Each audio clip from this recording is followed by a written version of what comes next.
예레미야 예가는 우리가 2021년에 수요 예배 때에 강해를 하다가 중단하였던 적이 있음이 기억납니다. 그때 우리는 순서대로 살펴보고 있었습니다. 6월절에 낭독하는 아가서, 그리고 오순절 맥추절에 낭독하는 룻기, 장막절에 낭독하는 전도서, 그리고 부림절에 낭독하는 에스더서를 보았고, 마지막으로 성전 파괴의 일인 아브월 9일 티샤르 베아브에 낭독하는 예레미야 예가를 보았습니다. 그런데 예레미야 예가는 그 내용이 너무 슬프고 어둡고 무거워서 같은 내용이 반복되는 것이 너무 힘들어서 4회 설교로 중단하였습니다. 이번에 새벽 예배 본문이 예레미야 예가였기 때문에 주일 예배도 맞추어서 지난주와 오늘 해서 2회를 추가하여 예레미야 예가를 설교하고 마칩니다. 다행히 지난주에도 그렇고 이번 주에도 그렇고 그렇게 암울한 상황 가운데서도 하나님의 은혜를 발견하고 주께로 돌아가기를 촉구하는 노래로 끝내게 되어서 참으로 다행이라 생각됩니다. 오늘은 예레미야 예가를 통하여 우리의 삶 속에서 역사하시는 하나님의 은혜를 묵상하며 주님이 주시는 참된 안식과 자유를 위해 우리가 어떻게 살아야 할지 바라시는 주님의 마음에 대하여 함께 살펴보겠습니다. 예레미야 예가 5장은 긍휼을 위한 기도입니다. 1장부터 4장까지 통해서 나타난 주요한 사실은 유다 백성들이 바벨론으로 포로가 되어 끌려간 것은 전적으로 이스라엘 백성들 자신들의 책임이었다는 사실입니다. 저자는 하나님의 그 심판에 대한 자신의 슬픔을 애절하게 묘사하였습니다. 그러나 단지 감정적 슬픔에 파묻혀 본질을 망각하고 있지는 않았고 중간중간 이스라엘 백성들의 죄를 드러내므로써 근본적인 문제를 다루고 있었습니다. 이제 예레미야 예가의 마지막 부분에서 예레미야는 소용없는 이스라엘 백성의 소망 없는 이스라엘 백성들을 향한 하나님의 그 회복과 구원을 간절히 구하는 그런 기도를 하고 있습니다. 이렇게 기도하는 이유는 현재 처하고 있는 이 비참한 상황을 해결하고 유다 백성들의 죄를 용서해 주실 분은 오직 하나님뿐이라는 사실을 절대적으로 확신하고 있기 때문입니다. 5장 1절에서 4절까지 지금 5장을 한 4문단으로 나눌 수가 있는데 1절부터 4절까지 그리고 5절부터 7절까지 8절부터 18절까지 그리고 19절부터 22절까지 그리고 4문단으로 나누어 볼 수 있겠는데요. 1절부터 4절까지는 부와 영광과 명예를 모두 상실한 이스라엘을 위한 하나님의 애절한 기도입니다. 예레미야의 기도의 동기는 이스라엘이 당한 상황을 긍휼히 여겨달라고 구하는 그런 것입니다. 기도를 할 때 이 기도자의 자세는 그 이스라엘의 그 고통과 아픔 모든 문제에 대해서 자신의 것과 동일하게 생각하는 그런 마음입니다. 그리고 이렇게 기도할 수 있는 근거는 하나님의 긍휼을 의지하는 것입니다. 하나님이 주신 기업 곧 유산, 영어로는 헤리티지라고 그러죠. 비즈니스하고는 다릅니다. 헤리티지. 하나님 주신 모든 것들, 그것들을 외인들에게 이방인들에게 다 빼앗겼습니다. 집도 빼앗겼고요. 전쟁으로 인해서 수많은 남성들이 죽임을 당했고 또 포로로 끌려갔습니다. 아이들은 고아가 되었고 여자들은 과부가 되었습니다. 하나님만을 자신의 기업으로 여기지 않은 하나님의 백성은 결국 하나님이 주신 모든 기업을 다 잃어버렸습니다. 바벨론의 공격으로 예루살렘이 고립되었을 때 성간의 물이나 또는 땔감 같은 자원들 이 모두 다 고갈되어서 아주 비싼 값을 주고 거래해야만 했습니다. 물 한 통 먹기 위해서는 금은 보화를 내다 주어야 됐고 땔감 한 토막 얻기 위해서 또한 보배로운 물품들을 대가로 내놓아야만 했습니다. 고통 가운데 부르짖을 때에 하나님이 긍휼히 여기시고 살펴봐 달라고 그렇게 기도하고 있습니다. 5절에서 7절에서는 기도하는 가운데 죄의 진정한 실체를 발견합니다. 선지자는 무감각한 백성들과 달리 민족의 죄악을 깨닫고 앞장서서 회개하며 고통스러워하고 있습니다. 이처럼 하나님과 밀접한 교제를 나눌 때에 죄의 심각함을 더욱 깊이 느끼고 두려움 가운데 있습니다. 이것은 우리가 비유로 생각해 볼 때 어두운 가운데 아무것도 보이지 않지만 빛이 들어오면 모든 것들이 보입니다. 지금 우리가 있는 이 공간 안에도 햇빛이 직사광선으로 비친다면 떠도는 수많은 먼지들이 보일 것입니다. 그렇게 밝을수록 허물들이 많이 보입니다. 이 예언자 선지자들은 그만큼 하나님께 민감하고 친밀하기 때문에 그 죄악에 대해서 더욱 선명하게 깨달아 알고 느끼면서 그 죄에 대해서 두려움을 심각하게 느낄 수 있습니다. 유다는 하나님보다 강대국을 의지했습니다. 예레미야 2장 36절에 보니까 내가 아수르로 말미암아 수치를 당함 같이 또한 애굽으로 말미암아 수치를 당할 것이다 라고 하였습니다. 이 예언대로 이스라엘은 아무의 도움도 받지 못하고 수치스럽게 멸망했습니다. 하나님을 의지하지 않고 다른 대상을 찾는 것, 이것이 바로 죄입니다. 이것이 바로 타락입니다. 8절에서 18절 사이에서는 죄의 결과로 이스라엘이 겪는 수치스러운 모습들입니다. 자신들의 참주인이신 하나님을 버린 유다는 갈대아인들의 종이 되어 그들의 지배를 받았습니다. 광야에 칼이 있다 하였습니다. 9절 말씀이죠. 그 말은 이 칼을 기근으로 해석할 수도 있고 또는 광야에서 기반을 두고 출몰하는 도적대들 이런 것들로 해석할 수도 있습니다. 광야같이 척박한 생활 가운데서 먹거리조차 해결할 수 없는 버거운 삶, 칼을 들고 나가야 목숨을 걸고 먹을 것을 구할 수 있는 그런 처지로 비유하고 있습니다. 그리하여 굶기를 밥 먹듯 함에 따라 영양실조로 얼굴이 아궁이의 거름처럼 까맣습니다. 10절 말씀이죠. 전쟁이 나면 분유자들이 겁탈을 당하고 유린당하는 일이 비일비재합니다. 하나님을 배반하고 영적인 순결성을 거부했던 유다 백성들에게 임한 하나님의 심판입니다. 그것도 하나님의 임재를 상징하던 시온성에서, 다름 아닌 시온성에서 벌어지는 비극적인 일들입니다. 지도자들이나 장로들이 목에 뻣뻣하게 세우던 그 권위들을 다 잃어버리고 구차하게 목숨만 구걸하고 있고, 청년들과 아이들은 맷돌을 쥐고 나무찜을 지는 등 무거운 노역에 시달리고 있습니다. 12절 13절 말씀입니다. 하나님 나라 백성들이 세상을 사랑한 결과는 마음속에 진정한 평화가 없어졌다는 사실, 마음속에 진정한 평화와 기쁨이 사라졌고 그 대신 두려움과 불안과 공포가 쌓여있다는 사실입니다. 또 둘째는 영적인 무지로 어두워져 있다는 사실입니다. 19절에서 22절까지 시인은 하나님의 자비로 말미암은 회복과 구원을 간구합니다. 이러한 간구를 위하여 하나님이 영원하신 약속을 하셨음을 상기하는 그런 호소를 하고 있습니다. 19절, 20절 전반부가 그렇고요. 21절, 22절은 그러한 것을 바탕으로 해서 이스라엘을 회복시켜 달라는 간절한 기도를 담았습니다. 예레미야는 하나님께서 이 세상을 영원히 통치하시는 분이시라는 고백으로 시작합니다. 하나님은 영원하시다. 주의 보좌가 대대에 이른다. 이 말들은 하나님이 이 세상의 창조주시며 동시에 섭리자이시고 통치자이심을 고백하는 말입니다. 하나님은 이 세상을 구원하시는 지혜로운 분이십니다.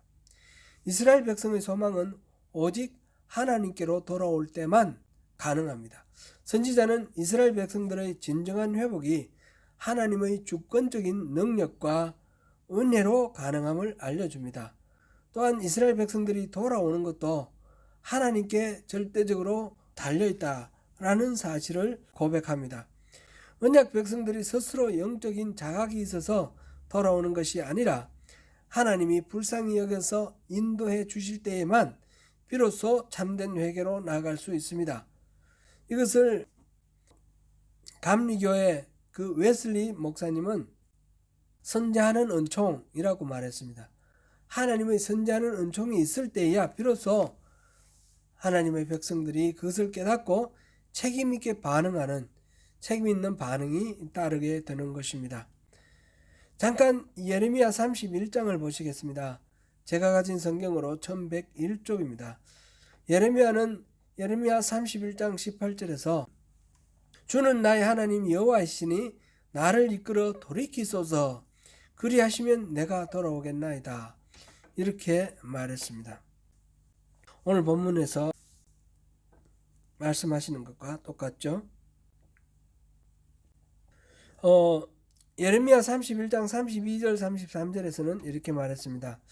이 언약은 그들의 조상들의 손을 잡고 애굽 땅에서 인도하여 내던 날에 맺은 것과 같지 아니할 것은 내가 그들의 남편이 되었어도 그들이 내 언약을 깨뜨렸음이라 여호와의 말씀이니라. 그러나 그날 후에 내가 이스라엘 집과 맺을 언약은 이러하니 곧 내가 나의 법을 그들의 속에 두며 그들의 마음에 기록하여 나는 그들의 하나님이 되고 그들은 내 백성이 될 것이라 여호와의 말씀이니라 하였습니다. 시내산에서 언약을 맺으시면서 십계명을 주셨는데 그 십계명을 말씀을 순종하겠다는 그런 맹세를 지키지 못했습니다. 하나님이 그들의 남편이 되어 주셨는데도 그렇게 살지 못했습니다. 그래서 이제 하나님께서는 하나님의 법을 그들의 마음속에 기록하여 주시겠다. 돌비가 아니라 신비에 기록해 주시겠다, 이렇게 말씀하셨습니다. 그래서 이제 하나님의 이 언약의 말씀은 우리 신약의 표현으로 성령으로 임하셔서 우리 안에 계시고 그 성령의 그 가르침대로 인도하심을 받아서 우리가 말씀대로 살 수 있게 되는 것입니다. 이스라엘 백성들의 진정한 회개도 바로 이러한 여호와의 주권적인 섭리 안에 있다는 것입니다. 이번 주일은 종교개혁 주일입니다. 리포메이션 데이입니다. 1517년 10월 31일 마르틴 루터가 비텐베르크 성당 문에 95개 조문을 붙여 종교개혁을 촉구한 날을 기념합니다. 그 종교개혁의 결과로 천주교에서 개신교가 분리되었습니다. 말하자면 이날은 곧 개신교 전체의 생일이다, 이렇게 말할 수 있겠습니다. 우리는 개혁이라 할 때 이 말의 뜻을 좀 음미하면 좋겠습니다. 개혁이라는 영어로는 리포메이션이라고 했는데 형태를 다시 재구성한다, 그런 의미이죠. 개혁은 혁명과 다릅니다. 혁명은 리볼루션인데 완전히 모든 것들을 부정하고 새롭게 시작하는 것입니다. 모두 다 뒤집어 엎어버리는 것입니다. 그러나 개혁은 과거를 부정하는 것이 아니고 과거를 오히려 회복하는 것입니다. 변질된 것을 떨어버리고 원래의 모습, 그 포메이션을 다시 되찾는 것입니다. 초대교회의 그 순수했던 신앙으로 돌아가야 하는 것이 종교개혁주의자들이 부르짖던 취지입니다.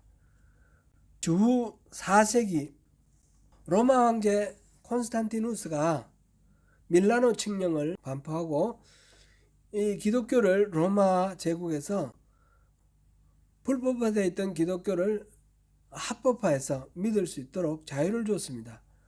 나아가서 이 기독교를 국교로 공인하였습니다.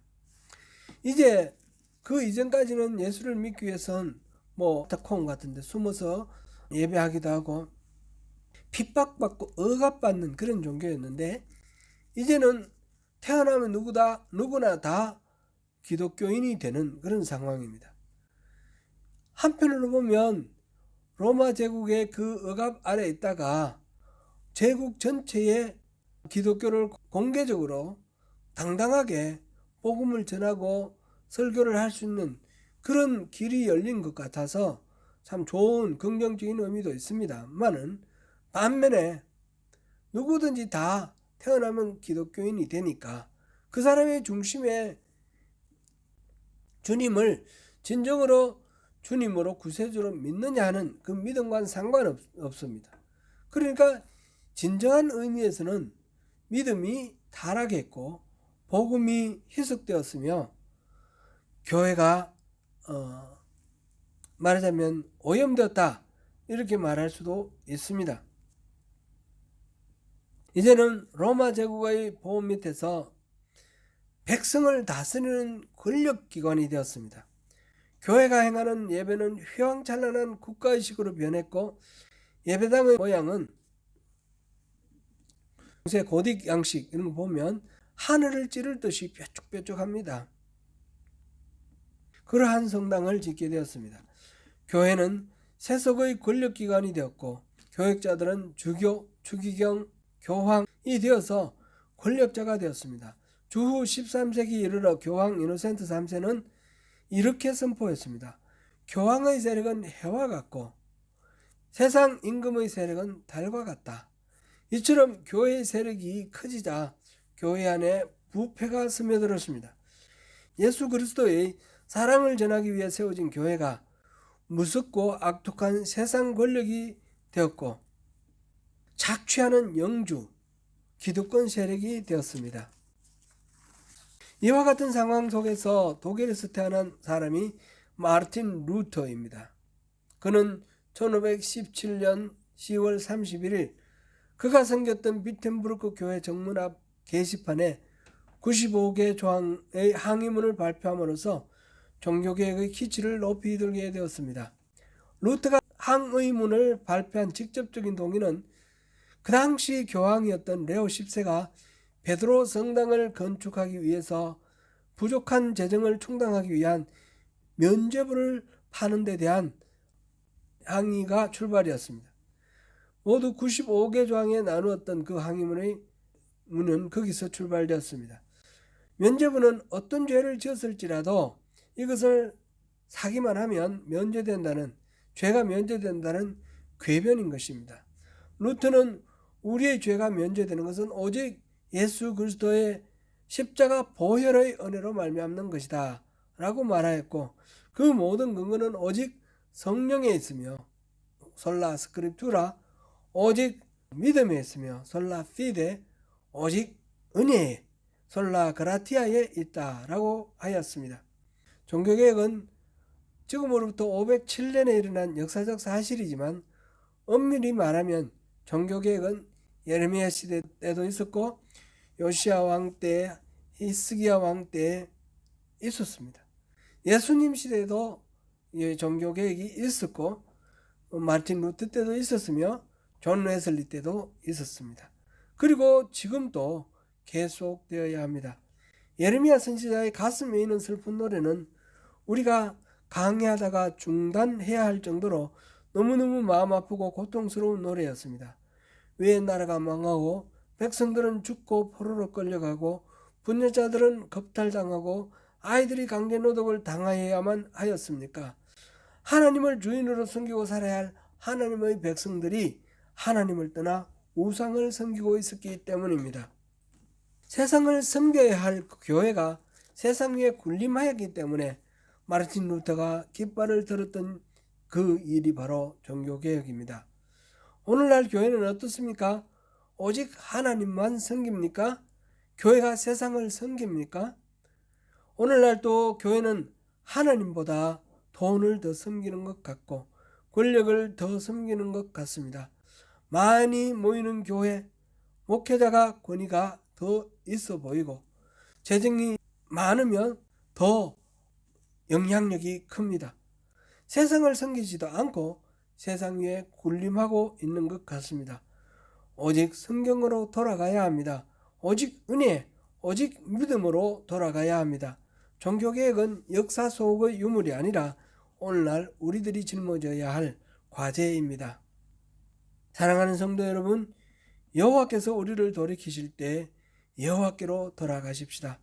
우리의 모든 죄를 인정하고 회개하여 돌이킬 때에 참된 구원이 있습니다.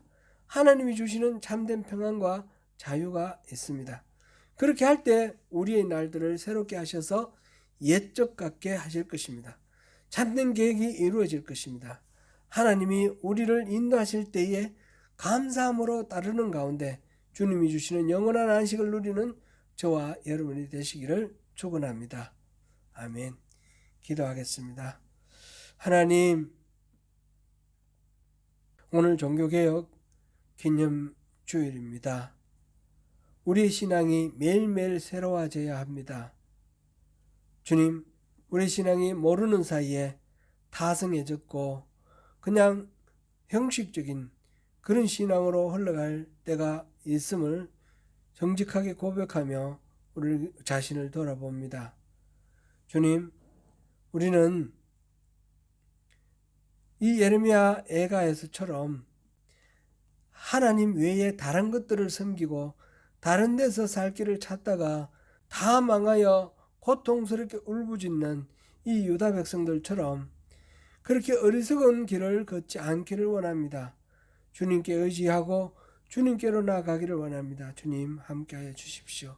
우리의 믿음을 붙들어 주시고 선지하는 은총으로 우리를 돌이키게 하여 주시고 우리가 책임 있게 반응하며 우리가 돌이켜 회개하게 하옵소서.